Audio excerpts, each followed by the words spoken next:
Welcome to another episode of We Don't Die, where my goal is to give you evidence that although our bodies will disappear, we survive physical death. I'm your host, Sandra Champlain, author of the best-selling book called We Don't Die, A Skeptic's Discovery of Life After Death. And today on our show, I am pleased to introduce you to my friend, Brian Flanagan. Brian is a decorated police officer with 22 years of service in Connecticut.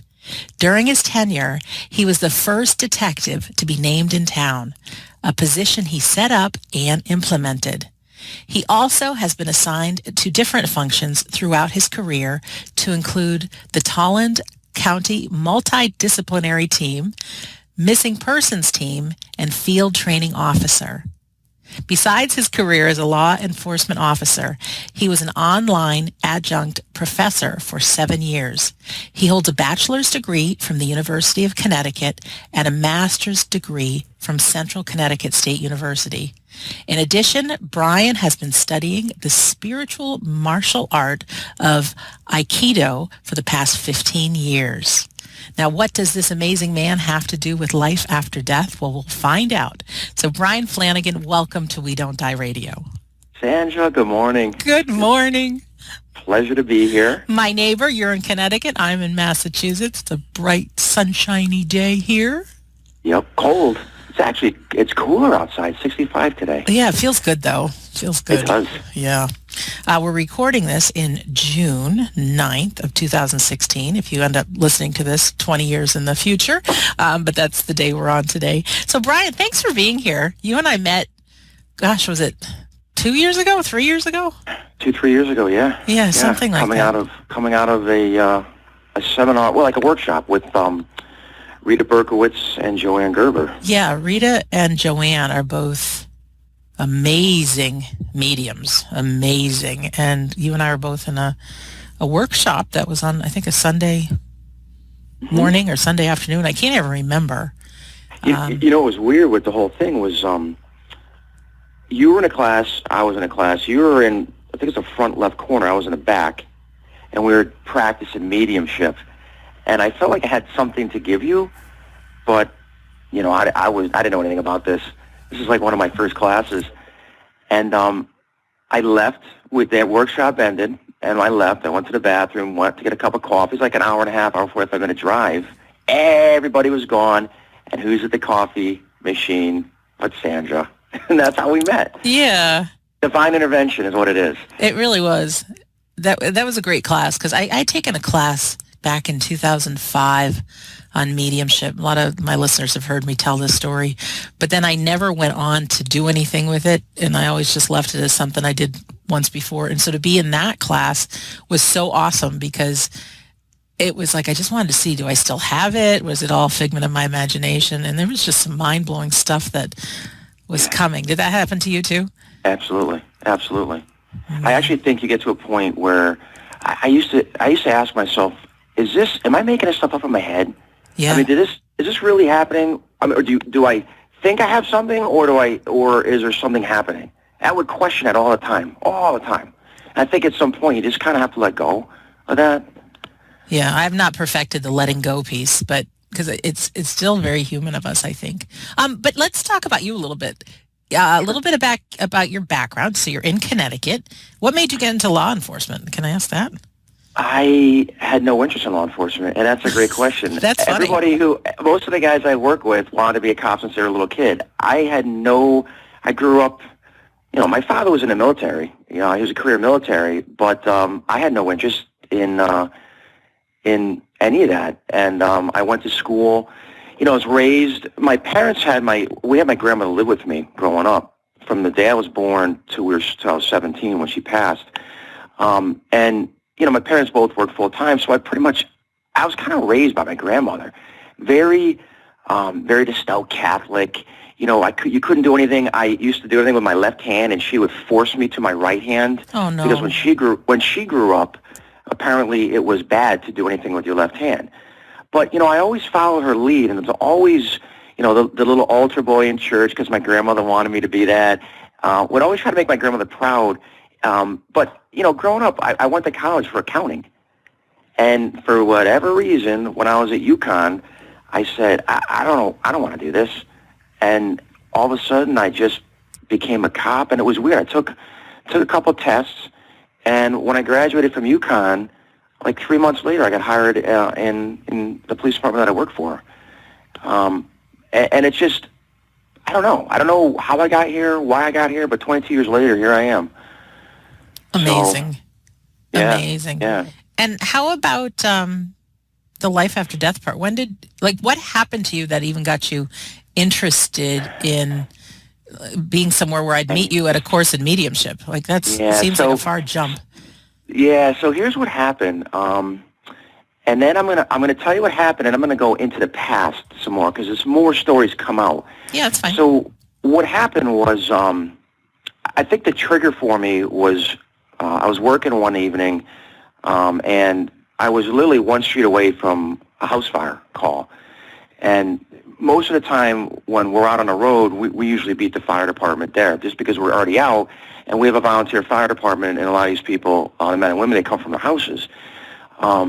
When I got to this house, it literally was like a movie, and the house was fully engulfed. There was electrical wires zipping around the front yard, and I saw a male on a ladder on the side of the house, and he was reaching in, trying to get his child out of the house. So I ended up getting him off the ladder. I mean, it was black billowing smoke coming out of this house. Wow. I ended up getting him off the ladder, and I went around the back and kicked the door in, and it was, it was like surreal. It was almost like I was in a movie. There were things on fire in the house, and I got to the stairs, and I didn't know how to get up the stairs because the whole stair was on fire. And there's this little boy in a house, and then at this point in time, I heard this. You know the sound of when you try to light a gas grill?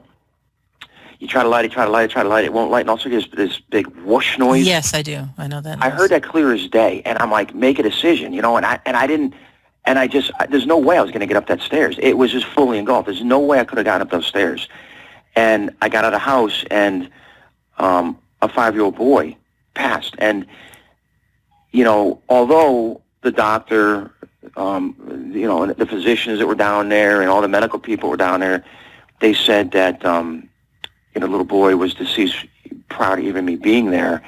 It's something, not only as a police officer, but it's something as a human being you don't want to accept. No. You don't want to accept a failure of not saving a life, especially a young boy. Right. I mean, I have kids that are, my youngest is 9 now, so it's tough.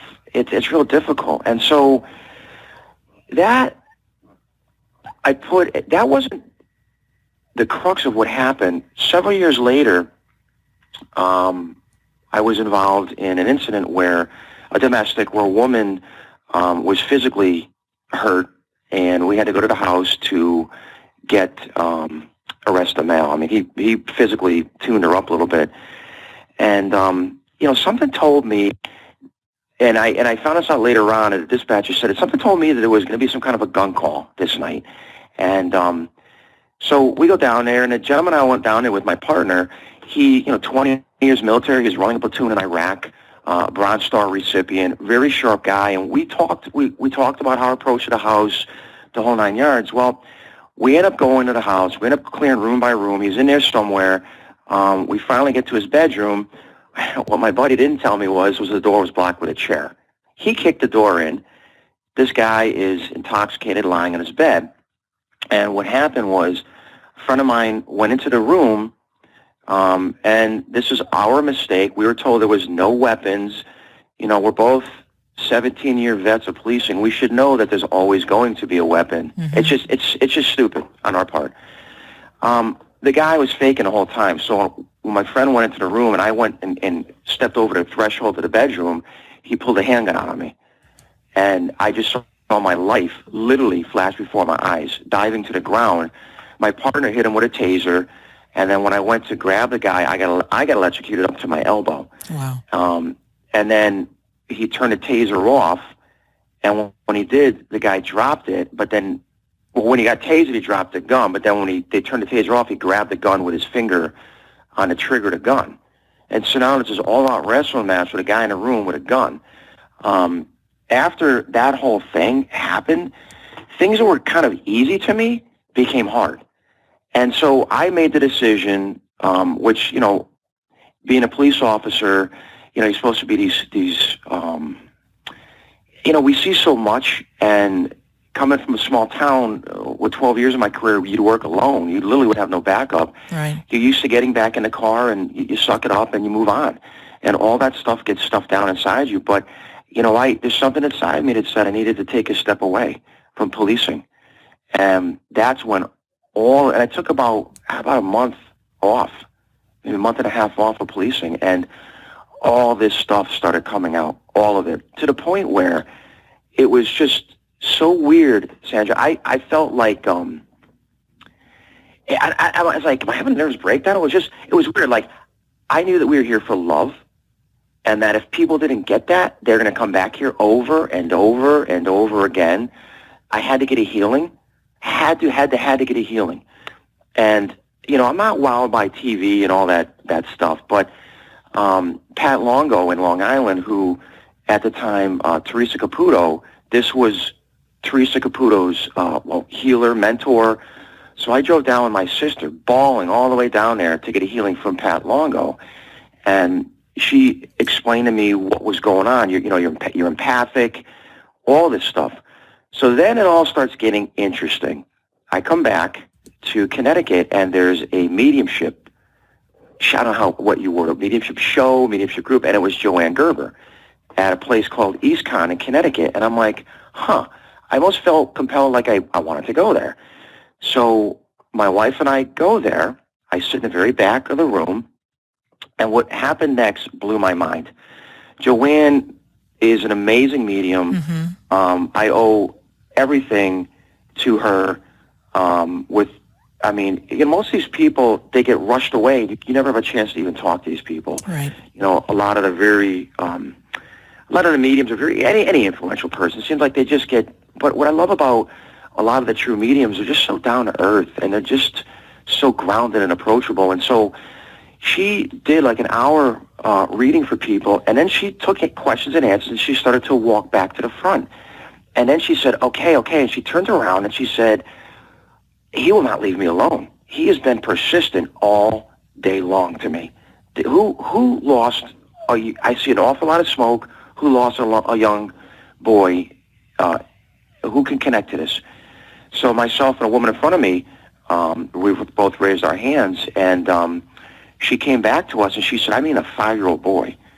And I had kept my hand up, and she had mentioned his name, which I don't want to mention, you know, out of respect for the family here, but she had mentioned his name and mentioned, you know, policing before when she was doing other readings, but she didn't know she was cross-linking. Mm-hmm. And she told me things about the house fire, when it was, where he was found, that there's no way. There's no way she would, because this is not only these juvenile records, not only they're sealed stuff. There's no way that she knew this stuff. Right. Absolutely no way that she knew this stuff. And he wanted me to tell his parents that he was fine. He was okay. He was still here. Wow, and, Brian. Right. And I went up to Joanne afterwards, and I remember a woman coming up in line, and she was hysterically crying, and she said, oh my God. Joanne, when she asked what my connection was, she asked me if this was my child, and I said, no, I'm a police officer. She says, I don't want to know. Please don't tell me anything, because that won't validate me if I tell you things. Right. So this woman came up in line, and she was just hysterically crying at like mind-blowing. And so I was at a crossroad where, I'm a police officer. Do you just show up at somebody's house and say, hi, I was here 15 years earlier? You know, how are people going to take that? I represent a professional organization. Right. You know, how do you word these things? Sandra, it got so weirder from here. So Joanne, I asked her a question. I said, things are starting to happen, and I don't understand what's going on with me. So she said, why don't you call me for reading? I'm doing readings coming up. I called, I looked at the prices, and they actually were pretty reasonable, but, money was tight with me at the time, so I emailed the office, and I said, I appreciate it. I can't, I'm going to have to not schedule it, because I had originally wrote and asked about the pricing, and next thing I know, Joanne Gerber emails me and says, when can I call you? And I was just kind of blown away. And so she called me, and she said, listen, this is for everything you do for everybody else. And you know what's funny? I'm just an everyday person. I'm a nobody. I'm in a profession of service to other people, and it irritates me to no end to see those. There are so many good police officers, men and women, that put the right foot forward every single day, and then you have that 10% out there that use that authority for the power, Right. and it's so disheartening to me for everything how I was raised and what I stand for. But Joanne wanted to give back to me, and she told me everything that was going on with me, that I was starting to unfold. And then she put me in touch. She says, listen, I want you to talk to one of two people. I'll give you both their information. One was John Holland. Now, I didn't know anything about these people. John Holland was a friend of Joanne Gerber. I mean, New York Times best-selling author, unbelievable medium. Exactly. I mean, unbelievable. She put me in touch with him. And then there's another gentleman, Chuck Bergman. Chuck Bergman was a retired police officer out of Salem, Massachusetts. He's known as the psychic cop. He's been on the A&E, the Biography Channel, the History Channel. The guy is he's jaw-dropping amazing, just amazing. And I became I called Chuck and became friends with him. And in sharing his stories as a police officer of the things that have been going on with me, it was just mind-blowing. Then, backing up to the house fire itself, that, bring it into my mother decided that she wants to tell me, hey, I forgot to tell you, when you were a kid, there was an incident that happened with you. What do you mean, Ma? Yeah. Well, when you were a child, you came running out of the room, terrified that there was a woman in the room talking to you. And I said, come on, Ma. I mean, first off, I never heard this story before in my life. She said, Brian, she was with one of her girlfriends at the time, and they went to the room, and there was nobody there. And I said, well, I was a kid. Kids do kid things. Kids make up things. She said, you weren't that kind of a kid. And actually, I thought you were going to become a priest at the end of this. Wow. She said, I swear I thought you were having a conversation with the Virgin Mary. I don't know who, and so every once in a while I'll quiz her. I'll be like, okay, so you remember that story? To see if it changed any. And You're funny. It's always that's my policing, and it's always the same. But it just went from there, where I just couldn't get enough of this stuff. I couldn't read enough books. Things started happening before they happened. I mean, to the tune where it was just silly. It was getting out of control. Even I was involved in a police-involved shooting. And about a week before this thing, it was the feeling that I felt like the world was going to end. It's a feeling that you don't ever want again, but it's a feeling you want back again. And once after this incident happened, it was gone. It never happened. I didn't feel that again. You know what I mean? Like after the incident. So I knew that it's what they would term to me, you're now awake. It's like you find a penny on the side of a road. It's not just a penny. What's the date on there? What's the significance on there? And so I managed to climb my way back to work, and with a whole new mindset of being open. Will you talk about some of those things that you saw happen before they happened? Because that's stuff's fascinating to me, because some people say, there's free will and the future isn't yet determined, but then there's some premonitions of stuff that I don't know how it works, but I asked Rita Berkowitz, what is this thing with free will? And she chuckled. She said, free will is Spirit's way of getting you to do everything that they want you to do. That's something pretty like that. Funny. And I was like, that's kind of interesting. And there are phenomenal mediums out there that could tell you more about this. I'm just trying to find my way and understand all this stuff. Okay. But, some of the things that have happened, waking up in the middle of the night, to, I mean, mind-blowing stuff. Wake up in the middle of the night, we're supposed to go on vacation with my family. And I was panicking out, absolutely panicking out. And my wife is like, what is going on with you? I'm like, I cannot go up there to something. It felt like it was bad evil. I'm like, and at this point in time, I don't even know what really is going on with me. So she's like, listen, you're fine. I'm like, I couldn't, Sandra, I was up all night long. I couldn't go to bed. And at the time I was teaching college online, so we go up there. It was a beautiful bed and breakfast, and the owner allowed me to use his desk. I had my own computer to do my, grading of the papers and things like that for the students. And while I was there, I'm like, oh, what's this? It's a sister bed and breakfast. How come we didn't stay there? So I look it up online, and it is the site of one of the most, notorious unsolved murders in New Hampshire history. Oh, my. The Dana place. And actually, I went out to dinner a couple of days ago with another couple friends of ours who stayed there and was telling me some of the freakiest things that happened. Like the fire alarm went off in the middle of the night. They went out of the room. The door locked and deadbolted on them. They couldn't get back in the room. It was like bizarre. From what I'm understanding, the place burned down, but there was that. There was, even going back when I was a kid, knowing that my grandmother was going to die. I mean, I think that was profound to me. I remember going out to the mailbox one day and just knowing that she was going to die. I don't know. I just had this feeling. Oh. And about a week later, I was always this kind of introverted kid. And, I played sports and all that stuff, but I was more introverted. And the day that she passed, I went into her bedroom and I told her I loved her. And that, to me, that wasn't me, And that day, I knew that she was going to cross over. And that day in baseball practice, I got pulled from baseball practice and told that she passed, and I never picked up a ball again in my life, which is interesting because my grandfather's in the Twilight League Hall of Fame for baseball. Baseball is huge in my family. I never picked up a baseball again in my life. And so what I was realizing as an adult is that I just wasn't aware of the things that were happening as a kid, maybe. Like Rita Berkowitz also told me, look, if you're not paying attention, you're going to get hit up the head by a 2x4 until you start paying attention. I know that's true.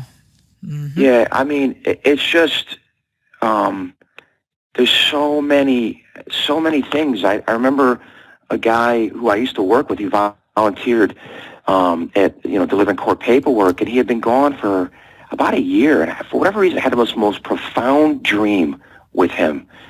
Came up to me, gave me a big hug. I said, how you doing? I'm not doing well, Brian. I'm not doing well. I'm sick.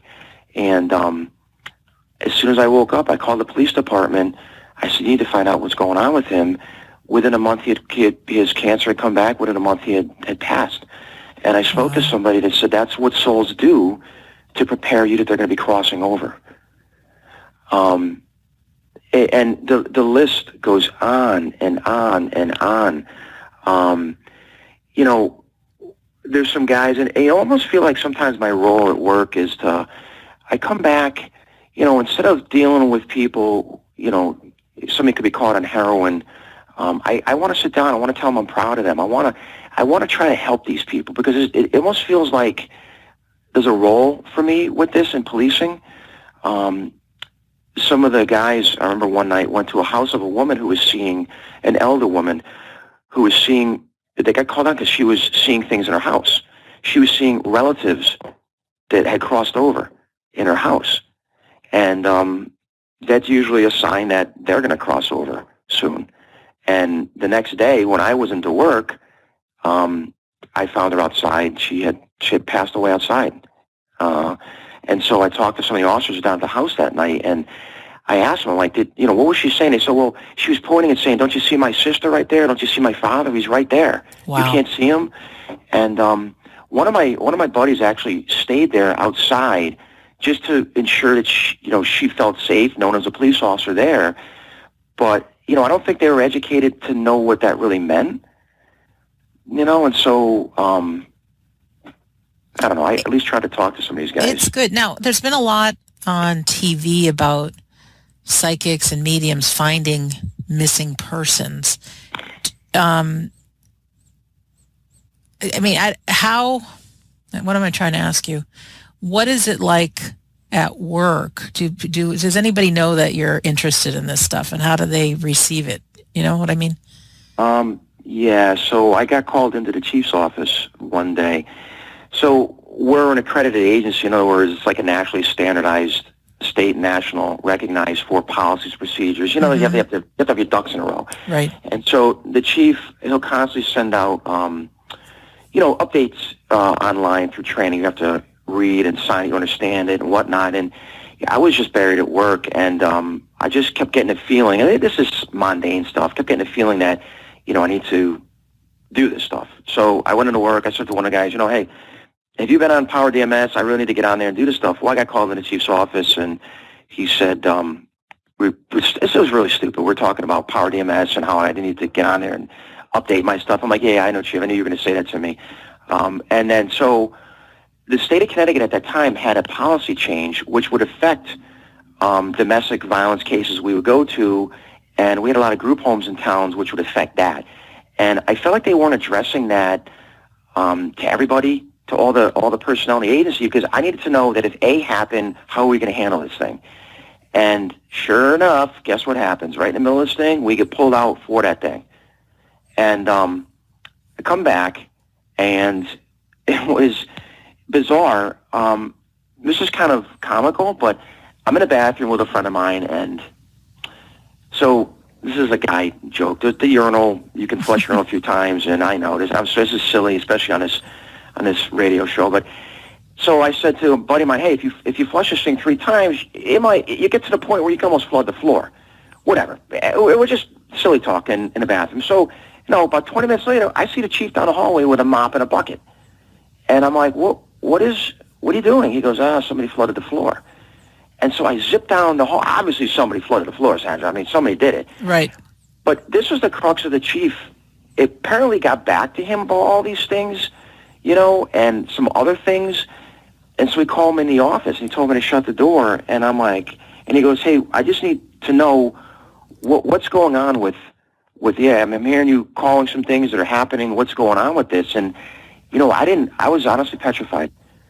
I didn't know what to do. And this exact same thing happened to Chuck Bergman. Exact same thing when he was called in. And he worked for Salem, Massachusetts Police Department. They had a picture of a witch on their patch. And he said to his chief, well, Chief, there is a witch on our patch. And I said, how'd it go for you, Chuck? He said, didn't go so well, Brian. So here I am petrified because, we're in this organization where I didn't know how he was going to receive it. And I just kind of shrugged out, said, Chief, I don't know, lucky guesses, things like that. But, Sandra, it wasn't lucky guesses. I mean, there were things that were happening on a job where accidents, I would know the accidents were going to happen. I would end up just going down the road and one would be there. You know what I mean? Like, this happened several times. Actually, recently, within the last couple of months, they wanted you to go out and do ticketing. And so where we work in a small-town agency, you do anything from motor vehicle to, I'm doing a $500,000 embezzlement case right now. Wow. So you do that from the road. It's just what you do in a small town. You have a detective, but it's really just following up on caseload. A lot of the bigger cases get funneled out to the officers on the road if the detective can't handle it. So, I go to a place where I've passed 1,000 times before, and I end up parking there to write some tickets. I'm not even there a minute. I get called to an auto accident. I look through the trees about 50 feet away, and there's the auto accident. So I'm like, all right, it's coincidental, except that same week, in a spot that I listen to my Bluetooth all the time, end of my shift, just to relax. For this whatever reason, I'm sitting there, I could not get my Bluetooth to work. And it's almost like that panicky feeling where you're like, you're late for church, you're late for something, you got to go. I'm like, all right, I'm going to change my plans for the last half hour to shift. I'm going to drive up this road, Daly Road. I'm going to go up to there, fill up the cruiser. I go up Daly Road. I'm getting pushed up Daly Road. I come to an accident. And the police department calls me to the accident. And then I'm like, yep, I knew it was going to happen. So then I got called on that. What did you mean you knew it was going to happen? I didn't realize I said it over the air. What did you mean you knew it was going to happen? I don't know. But there were things like that were happening to me. Now, did I know that there was going to be a car accident on that road? No. But did I feel like I got forced up that road? Yes, I did. Absolutely. 200% yes. 200% yes. It's, the guys at work, there are some guys that are very open to it, and I just don't talk about it up there. I got asked to work a cold case with a medium in Vermont, And I asked the chief the proper thing to do. He said, absolutely no way. Absolutely no way will I let you go up to Vermont to work on, how would you feel if the guy from Vermont came down to work one of your homicide cases? And I said, this is about love and healing, Chief. I didn't take anything away from him. He's a great guy, but I just felt at that point I would just keep my private life private.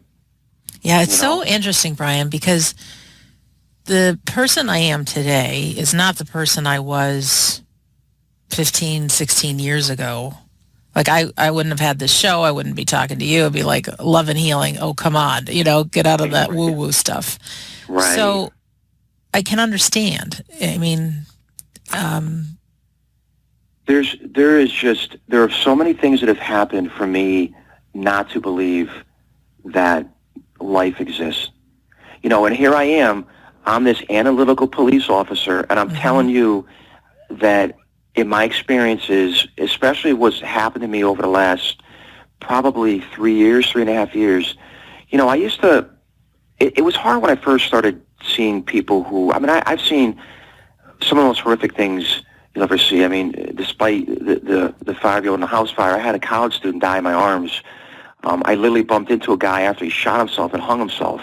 So I began to question, I began to question my own, I don't want to say my own religion. I would have to say I became more spiritual, much more spiritual. And that, I certainly believe, I grew up Roman Catholic, and I certainly believe in certain things of the Roman. I believe in Christ. I believe in all certain things, but I don't believe in some of the dogma that's attached with it, because I just feel that we definitely go someplace else. There's no doubt in my mind. I've had too many experiences to deny that we would. How would I know, Sandra? How would I know? And this, I had a rider with me one time. I get called to back up a police officer 20 minutes away, and it's about 11 o'clock at night, and I had a friend of mine riding with me. I turned the car around. Now, my windows were up. I smelled the most distinct smell of marijuana. It made me stop, unroll the window. I even got out of the car, and I said to my rider, "You don't smell that?" He goes, "Smell what?" I said, the marijuana. "You don't smell that?" And he kind of like half looked at me.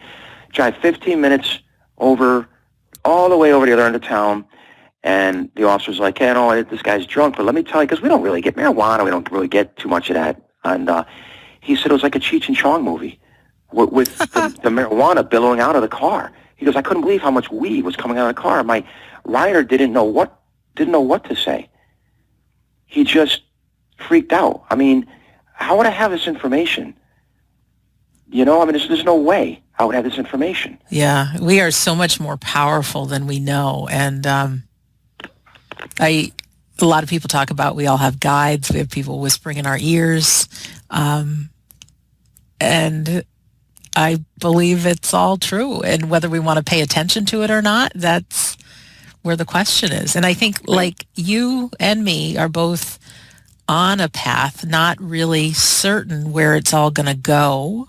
Correct. I just got back from a medium course myself and a week in the UK, and I don't know, am I meant to be a medium? What am I meant to do? Because my day job, as many people know, is I work with race car teams, and I'm a chef. I run a catering company with my mom. Is that always in the future? Is it going to shift? And you and I spoke a couple minutes before we started recording, just the fact that I think this is advice for all of us, because there's so many people that are interested in this, but to what degree and what's going to happen is someone told me at this Arthur Findlay school that it's not really up to us exactly what we're meant to do with our gifts. And like you had said, that they'll keep knocking, or however you said that. What did you say? Like Rita said, they'll hit you in the head with a 2x4. Yeah, hit you in the head with a 2x4. Yeah, if you're meant to be on a path, it's going to happen. So, my best advice is keep doing what we're doing, keep being involved, and if the right time comes for something new to come in, it will, Well, I went, the little boy who passed, I went against my supervisor's wishes. I had to go down to the house. Going back to that story, I had to go down to the house. And I went down there, I knocked on the door, and I asked if he was, Mr. So-and-so, and he says, I am. And I said, I said, are you the father of? And he said, I am. And he kind of stood there shocked, and he said, I didn't think anyone remembered my son. I said, there's not a day that goes by that I don't think about your son. There isn't a day that goes by. And I really feel that this 5-year-old boy was instrumental in where I am today. And I always go down to his gravesite. I always, because he has toys on there, I always fix the toys if they fall in. Wow. I always pay my respect. And I realize that they're not necessarily there. But I sat out there in the front yard with him. Every birthday, they light a candle. They let off balloons in memory of him. And here's this burly construction guy, and he said, you're welcome here anytime. And he went to give me a handshake. I said, come over here and give me a hug. I mean, this is what it's about, It's just, how do you? There was an 18-year-old in a neighboring town who died in a car accident, and a friend of mine worked for the school system where this student passed. And when I was driving home, a lot of this stuff happens when I'm zoning out. And when I'm driving home, the only thing I could see, I kept seeing lacrosse sticks. And I'm like, why do I keep seeing lacrosse sticks? A black leather jacket, lacrosse sticks, and tell Mama I'm not all right, but and it was just weird. So it would bother me so much. I went home, and this is a small town. They don't have lacrosse. Lacrosse doesn't exist in a lot of these small towns. Right. I went home, and on the Facebook page, it was littered with, his background was all lacrosse sticks. And he was going to college on a lacrosse scholarship. There's no way I would have known that. Sandra, there's no way I would have known that unless he came to me. And he came to me, and I know what he wants me to do, to go talk to his mom. Or at least at that point he wanted me to, I feel. And so it's still, it's like Rita also said to me, you're taught to be something, Brian, in the last 20 years that you're really not. You're extremely sensitive, and now it almost was easier when you're, here's your ticket, go on. It was almost easier that way, Sandra, because it's so hard now. It's hard being a police officer because I see things differently from a lot of the police officers. We have some phenomenal cops in our agency, we really do. Mm-hmm. But, I try to spend time with these people. I try to, somebody who's caught on heroin, I try to help them. I try to spend time, try to tell them I'm proud if they're trying to get rehab. Instead of just dealing it as just somebody else on drugs. I don't know where my path is going, but I do know that it somewhere will intersect with this. Are you familiar with Maureen Hancock? Yes. So here's an interesting Maureen Hancock. am, but maybe the listeners aren't. So you can say Hancock, who she is. Thanks. Oh, unless you want to go ahead and tell No, them. you do it. I like listening to you. So Maureen Hancock is phenomenal medium. And from understanding, didn't she mentor, who was it, Monica the Medium on TV? I think she was a mentor to them. I think so. She had, she's just internationally known, and does shows with James Van Praagh. I had a dream one night. This is actually a funny story. I had a dream one night of a woman calling me up from the back right corner of I was in some kind of audience, and telling me I have a gift, and it comes from my mother's side of the family, and that I asked if I'm supposed to develop it, and the answer was, if you want to. So that same day, out of the blue, I get tickets to Maureen Hancock. It happens to be coming to Hartford, Connecticut. Mm-hmm. So I go down to the Hilton. I'm taking my mother this time. I'm going to go down to the Hilton. I go down to the Hilton, and this is another thing that will tell you that I know that we continue in life. There's no doubt in my mind that life continues. So go out down to the Hilton. I'm going to be an hour early. Except, who would have known, there's 2 Hiltons in Hartford. Oh, no. I'm like, who the heck would think there's 2 of the same hotels like 3 blocks away? And I had written on my phone, because I started at this point in time, I don't know if it was Joanne or Rita or somebody saying start journaling. So I started to journal. And probably Chuck mentioned it too to me. And so I started journaling, and I had written this thing in there. But I completely forgot about it. So we're running late. I get down to the correct Hilton, and I'm pretty sure that was the name of the hotel. I get down there. I'm in the right back corner of the room, but not realizing what I'm doing. One of my coworkers was actually there. One of our females, she was there, and Maureen comes right over. Who lost a little boy? So now I'm just raising my hand. She calls me and my mother up on a stage, and she calls it Hugs from Heaven. She told me everything. She pretty much said everything that Joanne did, and then she got a little bit more in detail about the little boy. About the little boy. Okay. I mean, oh yeah. She threw out his name. She said, "What are you telling me? What are you telling me?" And she said, I don't want you saying anything. This is what she said to me. "What are you saying?"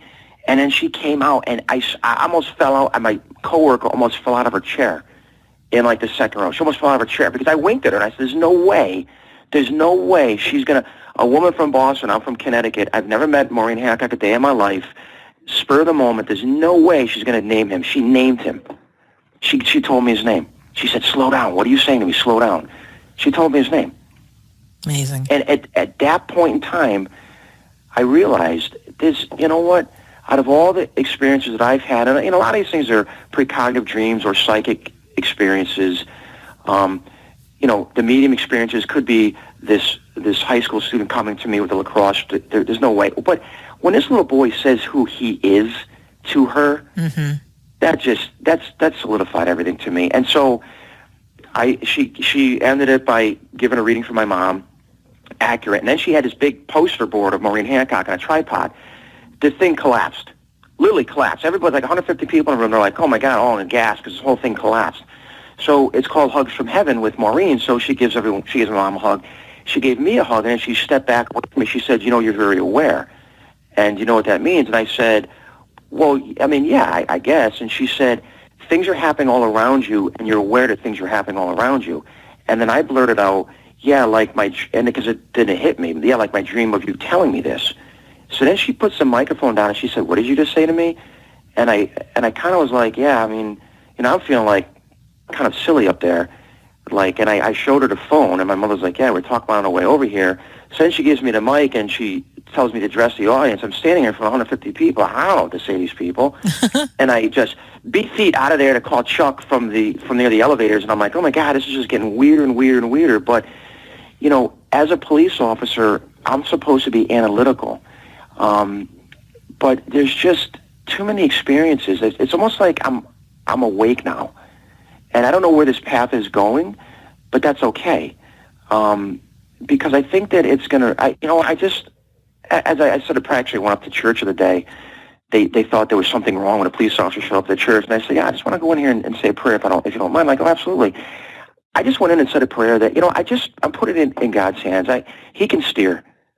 I can't be worried about where I'm going, where this is going. Do I have to be analytical every day? And then I have to let go of the analytical part to connect. It's just, I just got to let go. Yeah. And drive the car. I can't do it anymore. I can't drive it anymore. If you want me to go in a certain path, whatever you want me to do, if I'm supposed to be there. I love that. God can steer, and you just drive. Sometimes you asked about free will before, and sometimes I wonder if, and I know, I'm sure people will debate this with me, maybe it's just my interpretation, you come to a fork in a road, and there's a Y. You could go left, you could go right. I don't know. I mean, I think that people can make choices in life, and I think that if you go right, it might be a longer path than if you went left, but I think you're going to still end up at the same spot. I don't know. I mean, I don't know if it was Carol Ann who said that she doesn't, and I don't want to misquote her, doesn't necessarily believe of all things we're here to learn lessons with everything that happens. I don't know. I'm not certainly anywhere near as well-rounded as her to even make that judgment or that call. But I think that whatever path we're supposed to be in, I think eventually we're going to be there. Yeah. Brian. Go ahead. I don't want to interrupt. No, go ahead, Sandra. Well, I'm just wondering what you are doing now to continue your studying and what you're passionate about, and how are you, maybe privately, moving forward to learn? Yeah.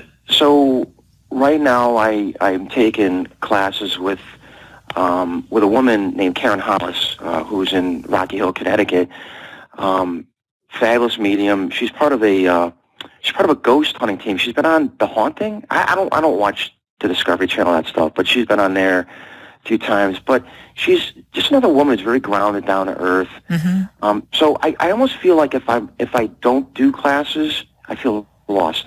So Rita retired. Rita Berkowitz retired, mm-hmm. and she took some time off, and now she's back. I just got accepted into a class with her. It's a year-long program, a mediumship program with her, starting in the fall. So I'm continuing, privately I'm continuing my path, to learn as much as I can and, to learn to stay open and to push this forward. Because if I can change a life somewhere in policing through this or through love somehow, I think that's what we're supposed to be here for. So I have, and it's funny, I went back into my journal last night, and I have it's like a 100-page journal. I really started writing a book, and some of it, it's like a quarter of this thing is in book style, and I want to put a book out because I think that, I don't know, maybe if Joe Smith, the police officer down the road, can pick it up and it could change him somehow. When I came back to work, I will say this. When I came back to work after taking a few months off and all this stuff was happening to me, no, our department is only like 14 police officers, it's a very tiny police department. I had half of the department come to me wanting help. Half of the department. Wow. I had one officer with me absolutely crying on my shoulder because of all the things, because you're taught to suck it up and move on. You're not taught to open up your heart. You're not taught to, you know what I mean? And so I almost feel like, it had nothing to do with this, but maybe if I could change some of the police officers that I work with, that maybe they can go out in the street and be more effective with dealing with people, and try to see it from their side of the coin, Yeah. But I'm very, I don't want to necessarily say it in regards to people I work with because they are they're a lot like me. They're very outgoing. They're very, understanding. But, other police officers in other departments,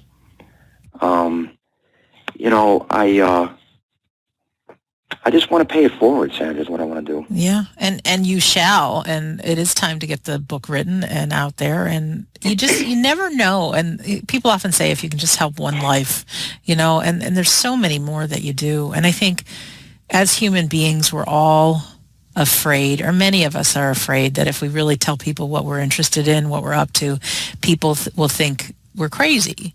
So if you're around a bunch of other police officers and they brush you off and laugh. Absolutely. Yeah. I if you don't mind, I have another story Sure. to blow your mind too. So, and these are some of the things that, to me, I know I'm being guided by something greater than me from another side. I get called to a house fire.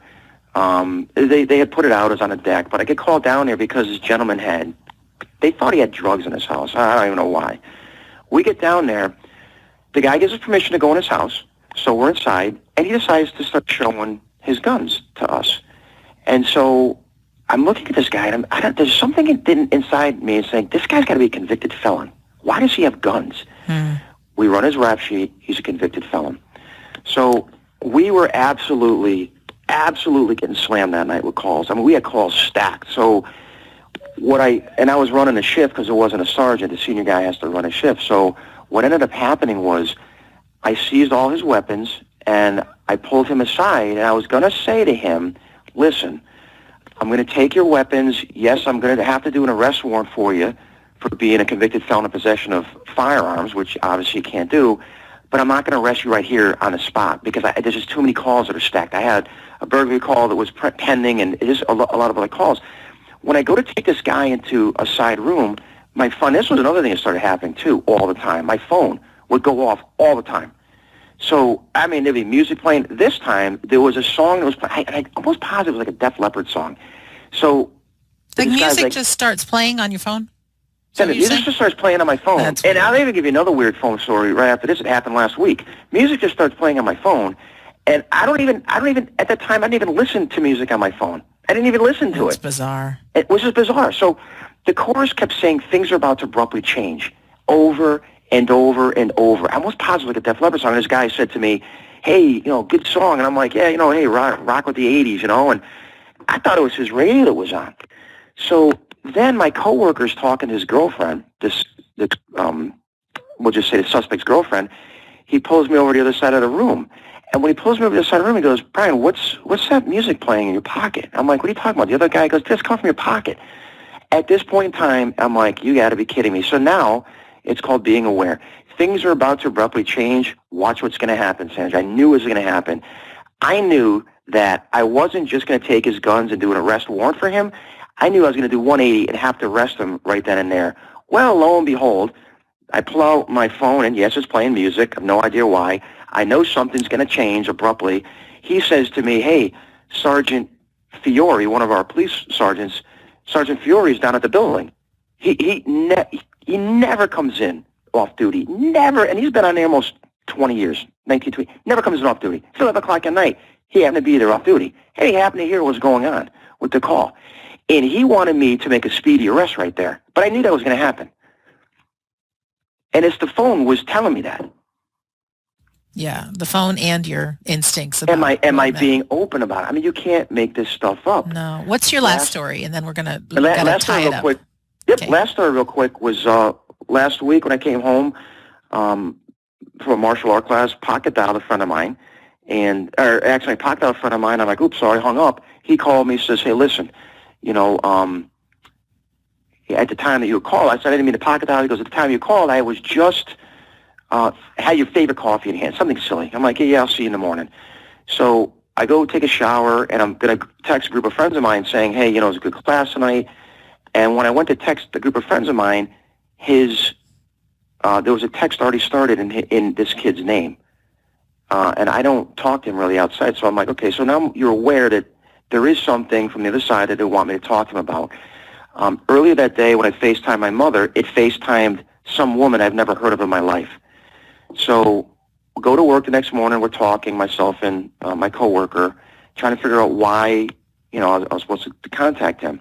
And then I told him how I FaceTimed my mother and FaceTimed this woman I've never heard of in my life. He went 3 sheets white. He had a doctor appointment with that woman the following week. Oh, that's bizarre. Oh, my gosh. Life continues, Sandra, and I'm going to tell you, people, we really need to be aware and pay attention because our loved ones on the other side, they're trying to communicate with us on a daily basis, be it through songs, be it through a penny, be it through feathers, be it through anything. They're trying to communicate, and if we're just open to it. Yeah. Yep. And one last thing I just want to say is being open to it means you have to quiet your mind a little bit. We are so busy thinking about what we have to do and what we did and what was yesterday and the conversations we have to have. I mean, like our mind never stops.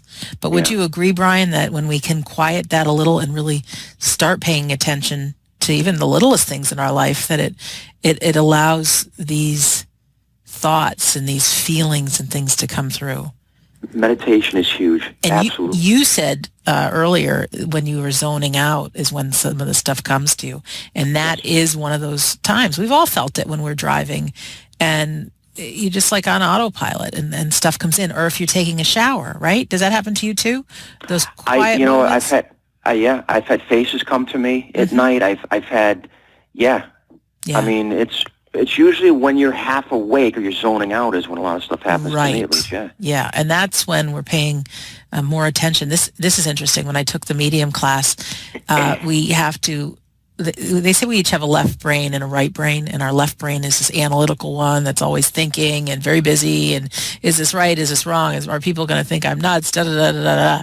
And to actually put that mind away and concentrate on more of your imagination or being in the present moment. And when those images start coming in, those are the ones to focus on, and that strengthens that. Well, Brian, thank you for being here.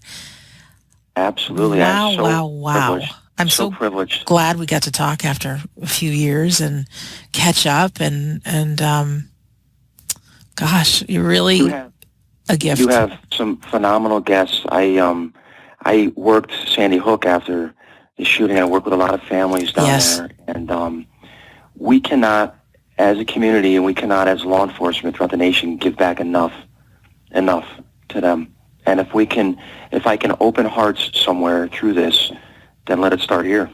Yeah, you know? I agree. And I think you're referring to, I talked to Scarlett Lewis, who was one of the moms who lost her 6-year-old boy, Jesse, and what she has gone on to do in helping other people. And it all, I mean, I hate to say this, but some of the life purposes that we find for ourselves they come out of our most tremendous losses and tragedies.